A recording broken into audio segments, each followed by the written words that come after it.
El maestro salió de nuevo a la orilla del lago. La gente acudía, les enseñaba. Al pasar vio a Leví, el de Alfeo, sentado a un mostrador de los impuestos y le dijo: sígueme. Se levantó y lo siguió. Estando Jesús a la mesa en casa, entre los muchos que lo seguían había un grupo de publicanos, pecadores, que se sentaron con Jesús y sus discípulos. Algunos escribas y fariseos, al ver que comía con publicanos y pecadores, dijeron a los discípulos: de modo que come con publicanos y pecadores. Evangelio según San Marcos capítulo 2, versos 13 al 17.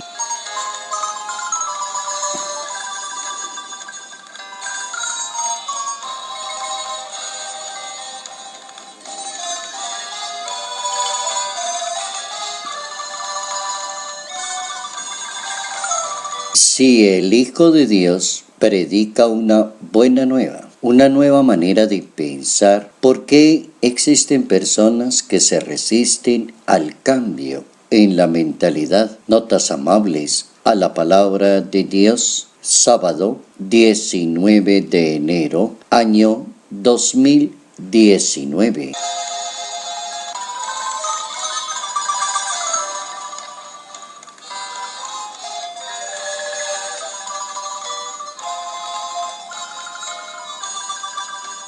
El planteamiento de Jesús de Nazaret está centrado sobre una mirada nueva al quehacer de los seres humanos. Y en ese contexto se encuentra con una cantidad de personas que se resisten al cambio. ¿Cómo predicar el Evangelio y cómo hacer realidad esa palabra buena nueva? Si le designamos al Evangelio que es la buena nueva, la nueva manera de entender la vida, la nueva manera de poder perdonar, tener paciencia, captar la misericordia con los demás. La pregunta seguirá siendo la misma: ¿por qué nos resistimos al cambio? ¿Por qué seguimos siendo como tan legalistas? ¿Por qué siempre buscar la parte más apretada para hablarle a los demás, acosar a la persona, limitar al otro? ¿Por qué siempre partimos hablando de lo negativo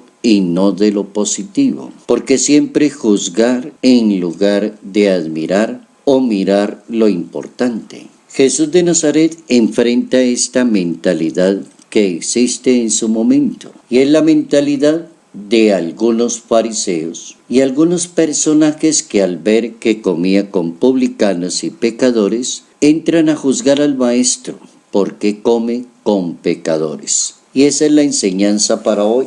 La gran enseñanza es aprender a vivir una religión donde lo negativo no es lo primero, donde juzgar a los demás no es la primera opción, donde fijarse en los defectos de los demás no es la invitación del Evangelio. El Maestro anuncia la buena nueva de Dios, habla de Dios, pero habla de Dios en una manera diferente, a partir de la experiencia que él tiene de Dios y de la vida que él llevaba de Dios. Entonces se necesitan personas de esa calidad y de ese modelo, que aprendan primero a vivir una vida de Dios, a tener una buena experiencia de Dios, a llenarse de la palabra de Dios, para que puedan entrar en comunión con la sociedad, para que no entren a golpear a la sociedad, sino que entren a entender y a plantear una manera de pensar. Jesucristo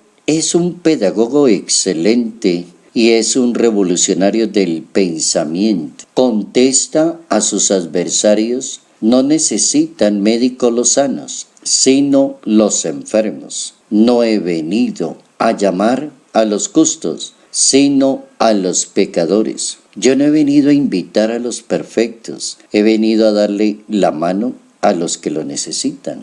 El Papa Francisco, hace como unos 3 años atrás, advertía en una celebración diciendo: la Eucaristía está hecha para los que somos pecadores, para los que fallamos, los que oramos y los que vamos a misa y los que nos confesamos y los que comulgamos.